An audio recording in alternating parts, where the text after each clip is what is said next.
Rautateiden turvallisuus koskee päivittäin lukuisia ihmisiä. Finrail Oy toimii suomalaisen rautatieliikenteen polttopisteessä. Palvelujemme ydintä ovat rautateiden liikenteenohjaus ja turvallisuus, liikennesuunnittelu, käyttökeskustoiminta sekä junaliikennöintiin liittyvät matkustajainformaatiopalvelut. Olen Ville Kymäläinen, toimin turvallisuusasiantuntijana Finrailillä. Työssäni näen organisaatiomme toimintaa erittäin laaja-alaisesti. Valvomme ja kehitämme rautatieliikenteen turvallisuutta monin eri tavoin yhteistyötahojemme kanssa. Osana turvallisuuskulttuurin edistämistä opastamme henkilökuntaamme ja tiedotamme muutoksista ja päivityksistä toimintatapoihin.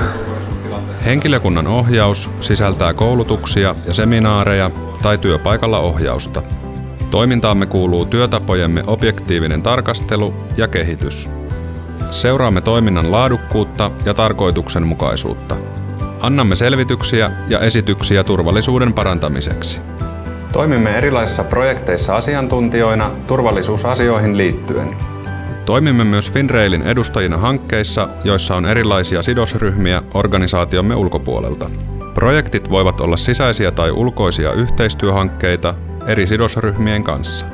Kommentoimme asiakkaamme, sidosryhmien ja viranomaisten määräyksiä ja ohjeita ja tuemme niiden kehittämisessä.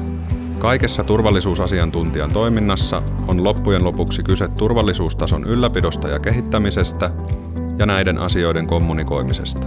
Turvallisuusasiat ovat keskeisessä roolissa Finrailillä hyvin hoidetussa liikenteenohjauksessa, liikennesuunnittelussa, käyttökeskustoiminnassa sekä junaliikennöintiin liittyvässä matkustajainformaatiopalveluissa. Tämä heijastuu laajalti rautatieliikenteen turvallisuuteen ja tehokkuuteen.